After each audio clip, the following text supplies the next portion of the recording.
So this class is going to be a little different from previous classes along the way to this point, but we're going to be dealing with kinds of issues that are going to be coming up increasingly in the remainder of Level 2 and Level 3 classes. So what I'm going to be talking about today is our experiences, particularly in childhood, but also in adulthood, of social class, what our situations were with respect to money, with respect to how our parents were making a living, how we've made our living as an adult, and what our stresses and worries were about money, about status, how we were perceived by other people based on our class position.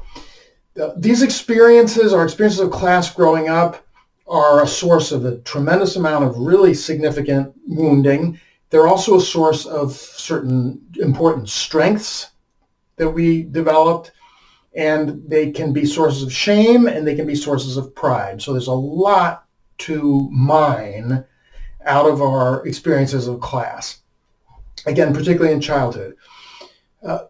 For folks who live in the U.S., I can't address this as much for other countries because I don't know, but for folks who live in the U.S., talking about social class is borders on it being a taboo subject. It's talked about very little. There's this whole myth that the United States is a classless society. Nothing could be farther from the truth. I think the excuse for that is that there aren't strict castes like there are in some countries. You can move from one class to another. You can move up or move down through classes. Doesn't happen a lot, but it's possible. There's no strict barriers against it. But the reality is that the United States, really, like all modernized societies, is highly class stratified. Among the world's wealthier countries, the U.S. has the absolute worst distribution of income, distribution of wealth. We have unbelievable disparities between rich and poor, and you can have businesses where the person earning the most is earning thousands of times per year what the person earning the least is. You think that person is working thousands of times as hard or put thousands of times as much effort into their education? Of course not.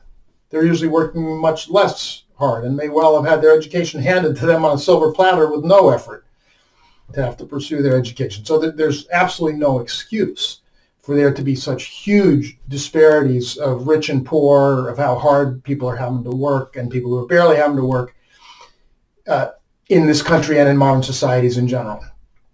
And of course, we get this image somehow that people with the less money are working less hard, and it's the opposite. The people with the less money are doing by far the hardest work and working by far the most hours per week. And so it's an incredible mind propaganda machine, mind brainwashing thing to talk to us, for example, about welfare cheats as if there are all these people sitting around doing nothing, consuming the society's resources.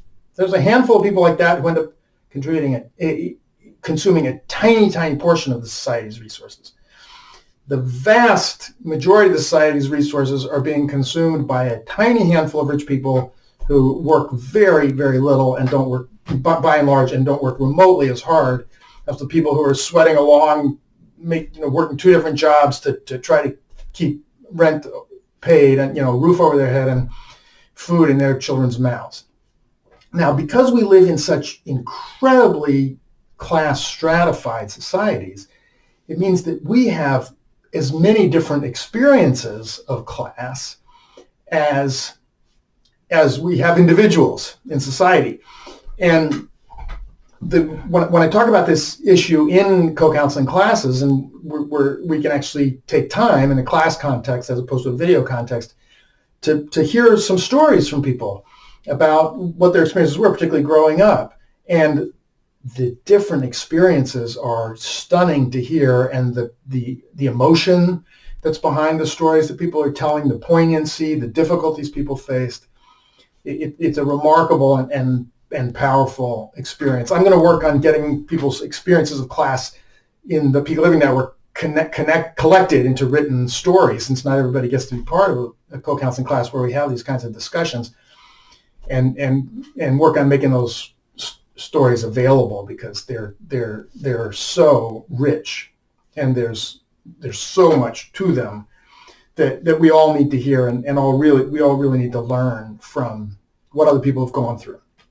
So I'm going to talk first for a few minutes about people who've really lived in the economically most destitute circumstances. And there are a lot of people among us, and you don't know until you start to hear people's stories how many people have lived in such difficult circumstances. We got lots of people in the Peak Living Network who have, I already know, because I've started to hear people's stories. So there are very poignant experiences from people who grew up insecure about food, insecure about housing, insecure about whether their parents were going to lose their jobs, insecure about whether they were going to have to move at any point to other places, whether they're going to have other basics, whether they're going to be able to have books they needed for school, and so forth. This is a particular category of experience that unfortunately is not rare. And it's really different. I hear people say, oh, well, I grew up with stress about money. My family had stress about money. I don't want to minimize what that may have meant for you and your family, but stress about money is really different from not enough food on the table. It's different from watching the meal come out and trying to figure out, like, how is that going to go through the 5 of us or the 8 of us? Like, who's going to get more, and how are decisions going to be made about who's going to get more? Or are people going to get the most who are simply the most aggressive and start grabbing food off the table? Did you have to contribute to the food being there? I was just recently listening to someone's story who in their childhood had part of their day, many days of the week would be spent out shoplifting with a sibling as their way of contributing to there being an adequate meal for the family that night. There's no excuse for this being an issue in modern society because there's plenty of everything, but the reality is that many, many people have to live this way. So we have to listen very carefully to the experiences of people who are trying to describe what this was like. In the midst of this, on top of the difficulty of insecurity, people who live this way also have the experience of other people looking down on them for how badly they're struggling. And in modern society, you're in so many ways considered less than if you're poor, and less than if you make your living working with your hands, if you're a blue-collar worker. And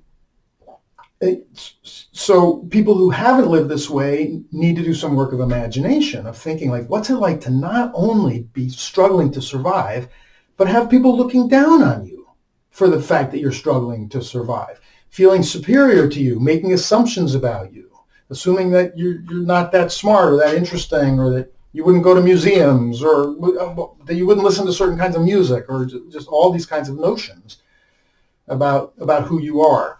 I was just watching a documentary in which a woman spoke very, very eloquently about poverty that she'd grown up in, and she just kept saying, like, we were all just people. Like, everybody we knew was just people like any other people. We were just very poor.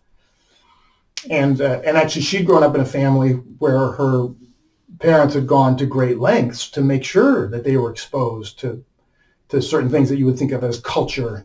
These people had nothing in an economic sense.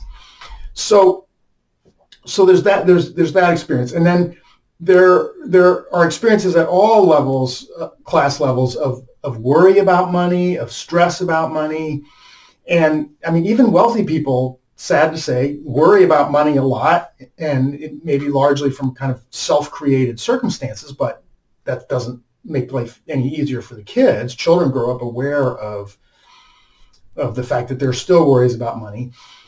In our times, when the social safety net exists less and less and less in society, people at all class levels, except people who are living off their investments, worry about what it would mean if they lost their job. And it can mean a tremendous, tremendous change in life circumstances for certain people if the primary breadwinners or both parents lose their jobs. So children are aware when these circumstances are going on.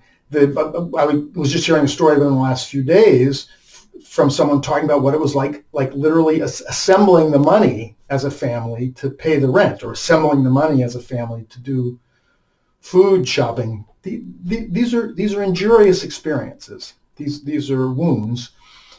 But this worry about money takes all different forms at different class levels. And the nature of the wounds changes as you kind of go up the class hierarchy, but there are still wounds. And I'm not saying, it's just as hard to be rich as it is to be poor. I'm not claiming that at all. I think that's a very unfair thing to claim. But there are difficulties.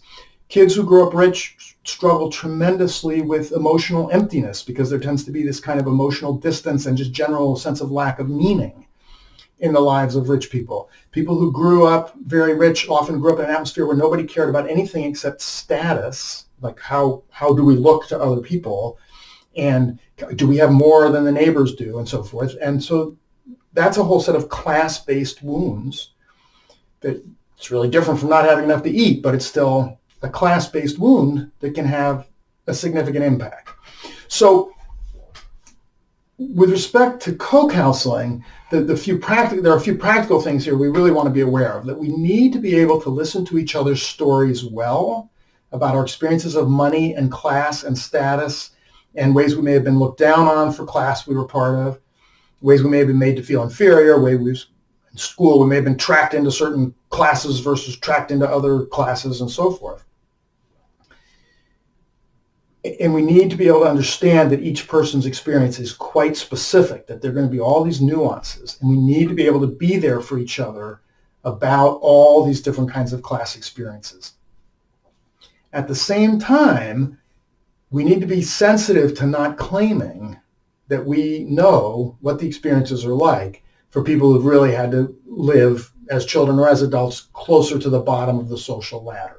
And this is a mistake that I made myself. So I learned about this one really by being called out on it, where this was years ago, a work colleague I had, we were all in a conversation where we worked about class because it was a collectively run place where we set our own salaries. And so we had to figure out what's fair.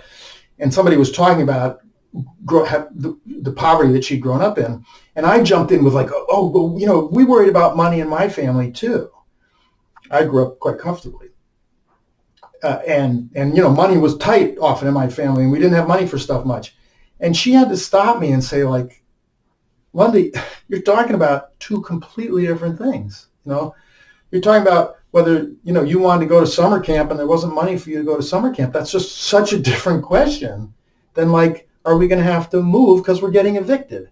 So I had to be woken up to that issue, that we can't start claiming that we know what someone else's experience is. That's true in general, but we particularly can't start claiming that we know what someone else's experience is who actually lived in much more difficult and challenging class circumstances than we did and faced much more class prejudice than we did. For example, that just wasn't part of my experience growing up. Whatever worries I had about money, I never had anybody looking down on me because of what class I was from. So that's a very different kind of circumstance, and we have to be sensitive about those how different those experiences are.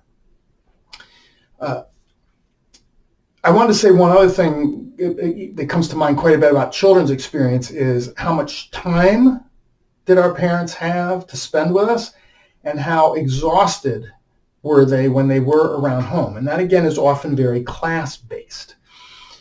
Parents, for example, who work at very hard physical labor can get a bad rap because they come home exhausted, and no, they're probably not wrestling with their kids a lot on the living room floor. Their bodies are aching, their backs are killing them, they're having trouble with their vision. Just all kinds of things because of how they're having to work, and they're exhausted.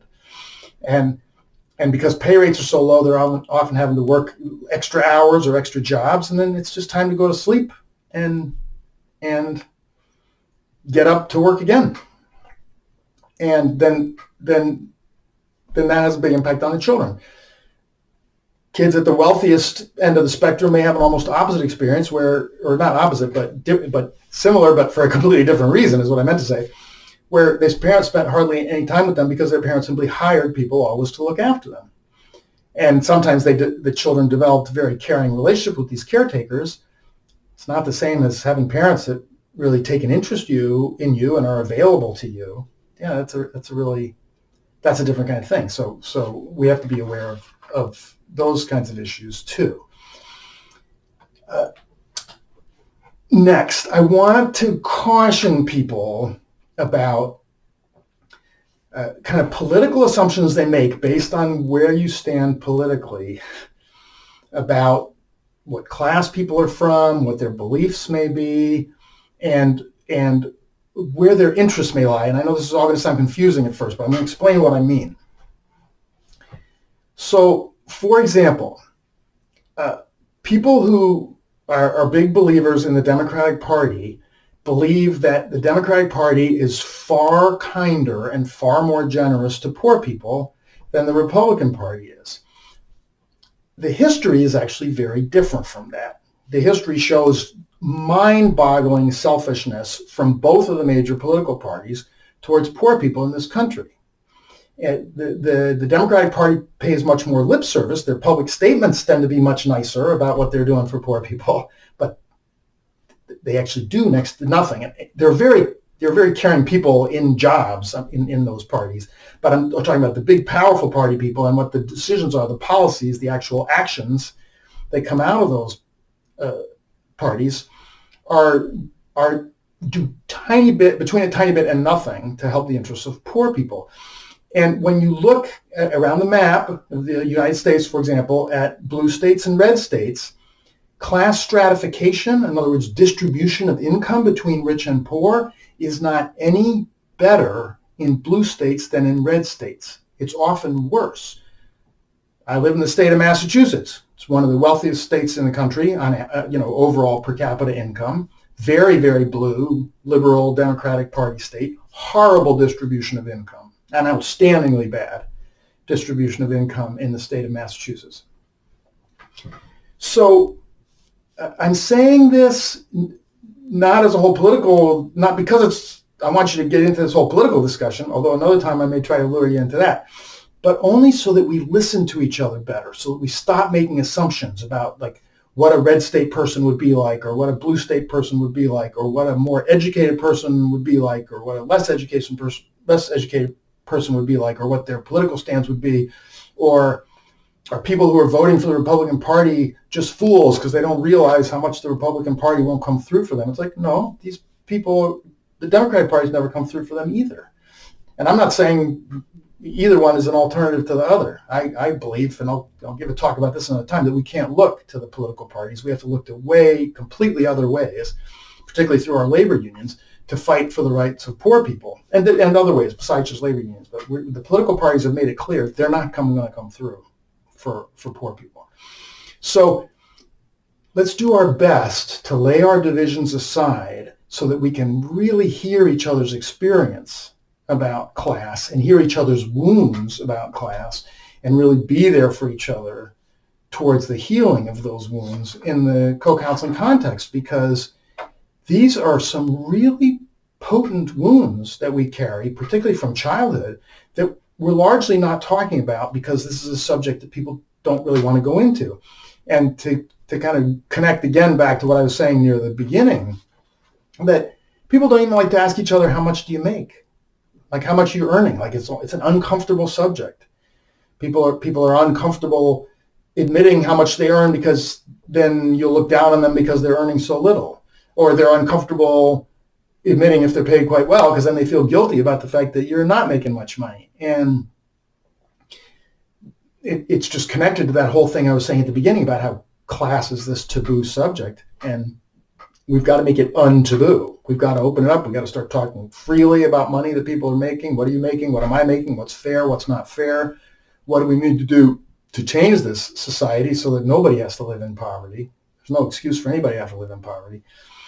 And how do we remove the shame that comes out of being in lower class circumstances?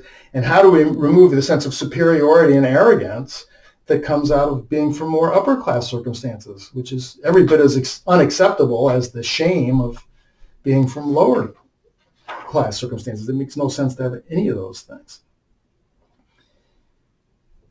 So I'm going to add a few things that came out of our class discussion about this when I taught a class about it, and then I'm going to talk just a couple of things about co-counseling, specifically with respect to class experiences. So one thing that people talked about is that there are many, many ways in modern society that we are encouraged to be constantly comparing ourselves to other people. Advertising, for example, is just always pressing us to compare ourselves to other people. And so that whole culture of constant comparing adds to the woundedness that people experience about class. And then another issue that was raised in the class was the issue of debt, that so much of what people are struggling with and anxious about is indebtedness. And student debt, huge issue in the United States, because there is no public higher education, no free public higher education, and so people have to just accumulate incredible debt just nowadays just to get the level of education you need to be even considered for many jobs. So those are just some additional issues that came out of our class discussion, in addition to, as I said, just incredible stories we heard about people's personal experiences. So I've been saying that in the level 2 class, which is the lessons 9 through 16, that I'm going to try to leave you with an actual counseling technique to work on each week. And in this case, the technique that I'm going to talk to you about is very closely related to the subject matter about class that I've been talking about, which is the technique that I'd like to see you work on for your next counseling session, this is whether you're in a class or not, is to work with your client on taking pride and to talk about what is it that you can be proud of about yourself, what have you done well, and then to practice speaking proudly, which means to actually sit up with pride, to talk with pride, to let yourself actually feel pride, to overcome embarrassment that you have about, well, I'm not supposed to be talking positively about myself, I'm not supposed to be saying what I'm proud of. And for folks who have grown up in more difficult class circumstances, I encourage you, both counselor and client, to encourage the client. In other words, client, encourage yourself, and counselor, encourage the client, to spend some time in your next session specifically working on being proud of having grown up in difficult economic circumstances, having grown up in poverty, or having grown up with parents that had to work very, very hard, particularly if they had to work with their hands, blue-collar kind of work. And to work on countering the societal messages that say you're less than for having been poor, and often that means less formally educated. I don't believe we should think of lower income people as less educated, because that's so often not true. But it is often true that they're less formally educated. They often have not had a chance to just do as many years of high school and as many years of college and as many years of graduate school and all this other stuff. Sometimes folks never even got to finish elementary school because they had to go to work. And so to take pride in your intelligence, to take pride in the intelligence of the people you grew up around, and to say that, like, I'm proud of how smart I am. I'm proud of how smart I was back then. And then think about the people that you knew and be proud of them. Like I grew up around smart people. I grew up around other people who worked very, very hard, people who worked with their hands. I'm proud of being from people who work so hard. And a great question that a counselor can ask is, what are you proud of about other working people? What do you admire about working people? What have you noticed are the strengths of working people in how they are with each other or in how they live? And there's all these different ways of moving against the societal prejudice and the shame that gets associated with poverty. And then for folks who didn't grow up in such difficult economic circumstances, lay that aside, but this is still a great time to just work on the use of taking pride as a counseling technique. And it can come from the client or the counselor, but I'm going to recommend for the coming week that when you're in the counseling role, do raise this unless your client brings it up. How about we spend some time today doing some work on taking pride? And then that's a technique that once you've practiced it a few times, you'll find all different ways to work into future sessions forever.